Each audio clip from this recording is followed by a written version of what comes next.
Grabatzen ari garen unean gaueko 11 izateko minutu bat falta den honetan, Nizak eta Realak Allianz Riviera futbol zelaian Nizan jokatu duten norgehiagokaren analisia egingo dugu.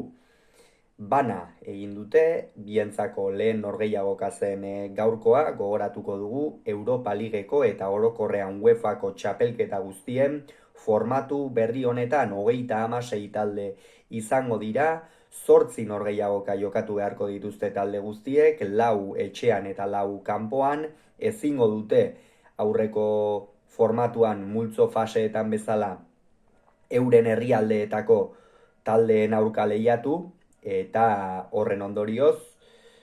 gero talde batzuk zuzenean sailkatuko dira, ustez orain 8 izango dira, 24 arte, bederatzitik 24 arte, playoffak jokatu beharko dituzte, eta 25etik 36 arteko taldeak kanpoan geratuko dira zuzenean. Gaurkoa Realarentzat norgehiagoka garrantzitsua zen, gogoratu behar baita, Valladoliden aurka, zalantza handiekin iritsi zela,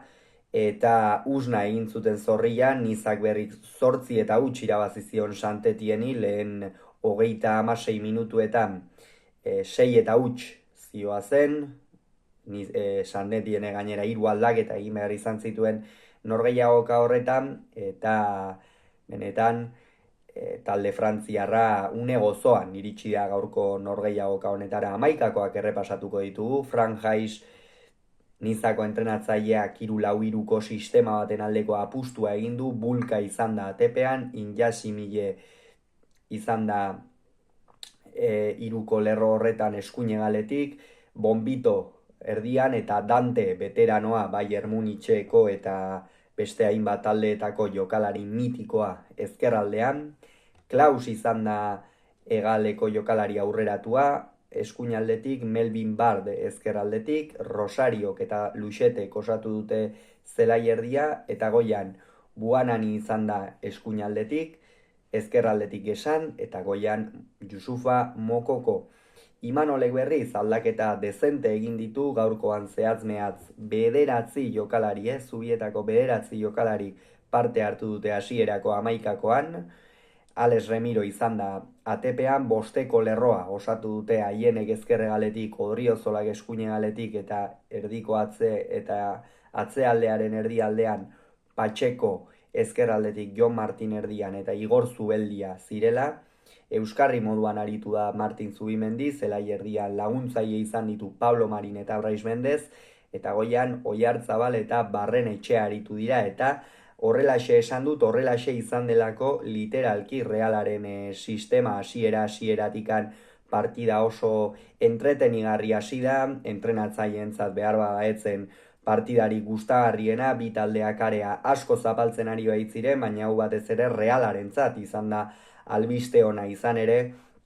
orain artean area zapaltzea asko kostatu izan zaio, sakontasuna bilatzea, urkariak ezustean harrapatzea, gaurkoan baina hori gehiago egin du, joko luzearen aldeko apustua egin du, hor Mikel Oiartzabalek eta Barren Etxeak baloiak jaitsi eta aukerak sortzitzaten bizkarrez Odriozola eta haien oso bizi eta oso erasokor aritu diren honetan, horixe baitzen ideia ez, orain artean Álvaro Odriozolari batez ere egotzi izan zaio, lehen zuen erasokortasun edo behar bada alboko marrara iristeko gaitasun hori etzuela, gaurkoan ezinbestean egin behar izan du Imanolen planteamentua horixe zelako, eta lehen zatian Realeko jokalari honenetako bat izan dela iruditu zait Álvaro Odriozola, eta hori albiste positiboa da, zalantzari gabe, talde txuri urdinarentzat. Pixkanaka lehen zatia aurrera joan den enean lehen baloi bat izan du Barren Etxeak, sekulako baloia sartu dio Mikel Oiartzabali, ikeragarria. Mikelek ez du ongi kontrolatu eta hor gero Nizako atzelaria erraz joan zaio, gainera pena izan da jokaldi hori, baina hurrengo jokaldi batean Nizako zelai erdiko jokalari batek ez du pase ona egin, horren ondorioz Realak baloia erreskuratu du, Barren Etxeak Braisi eman dio baloia, Braisek aurrera egin du, Barrenetxea beste aldean agertu da eta area ertzetik sekulako gola sartu du Donostiarrak, orain artean nahiko kritikatua izan da denboraldi hasiera honetan batez ere Ander Barrenetxea, ez zuelako bere postu horretan lehengo urtean eta orain artean bere hain doai garbia eta ona duen izkin egiteko aukerarik eduki eta gaurkoan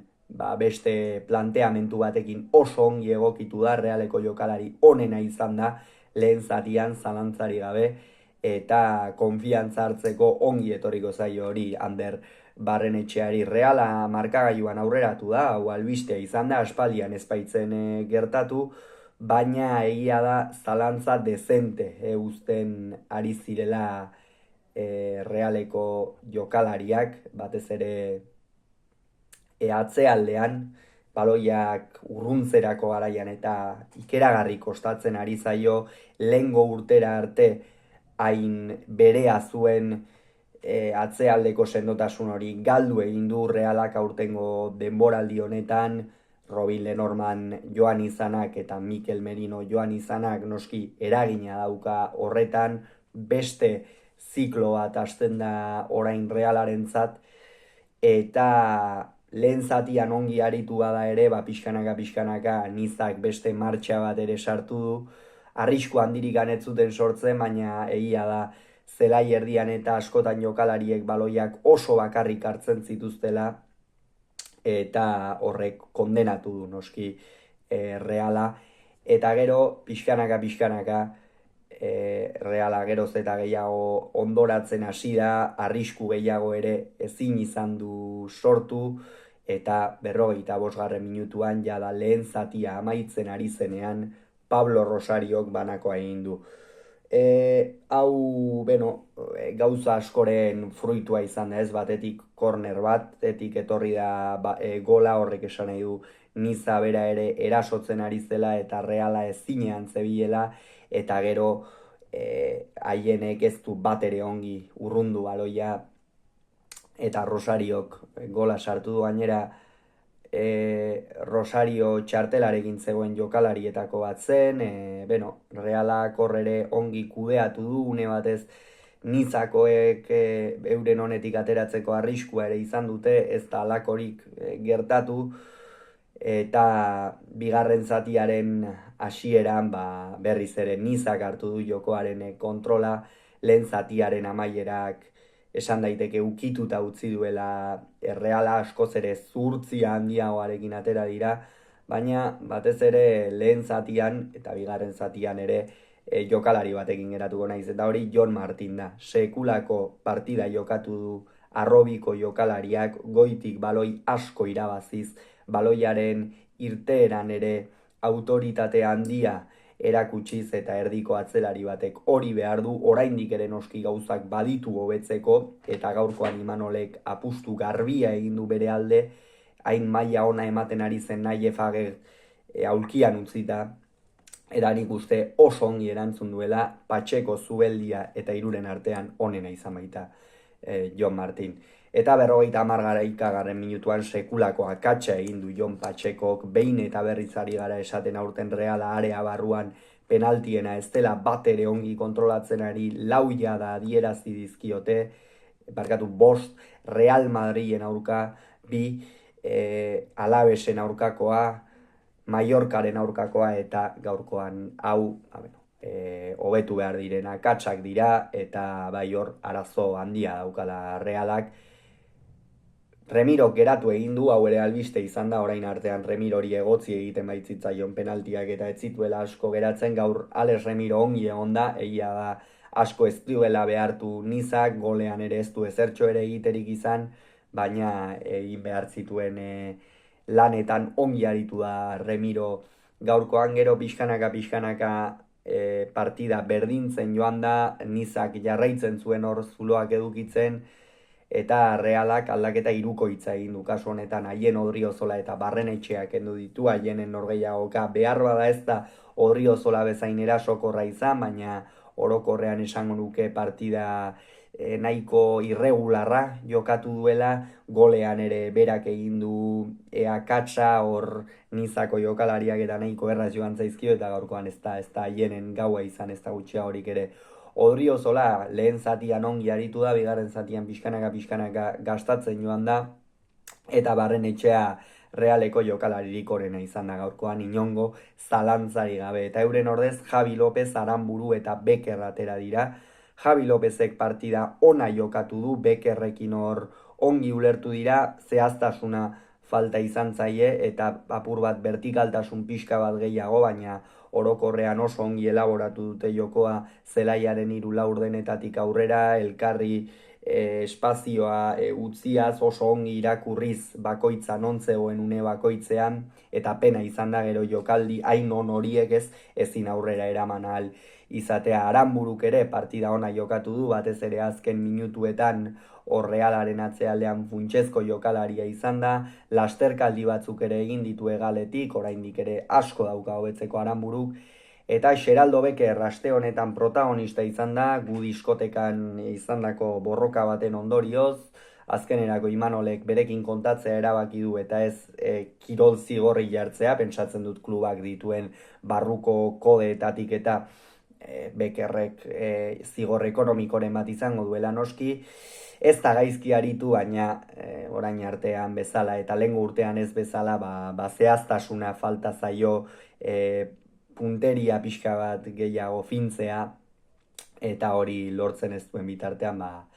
zaila izango da, ez Xeraldo Bekerrek desberdintasuna markatzea. Nizak ere 78. minutuan aldaketak egin ditu, jada jokalariak nekatzen hasiak baitziren, Luixet eta Buananik kendu ditu, Buananik sekulako lehen zatia egin du, esango nuke Nizako jokalaririk onena bera izan dela lehen zatian, eskuinalde horretatik barneraka asko mehatxatzen zuen, horrez gain Haien eta Jon Patxeko asko behartu ditu,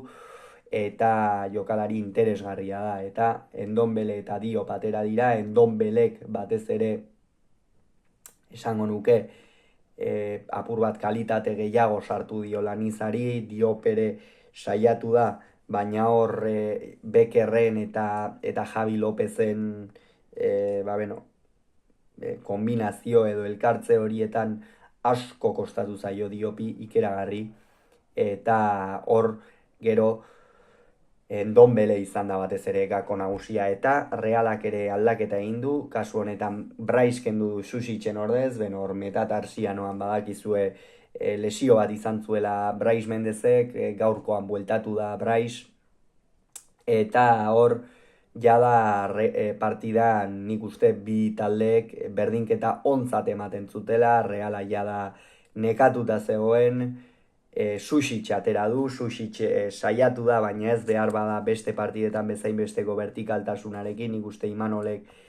zurtziaz jokatzeko eskatu diola, eta hori Susicek erabat zuzen hartu du kontzeptua, eta bai, Reala nahiko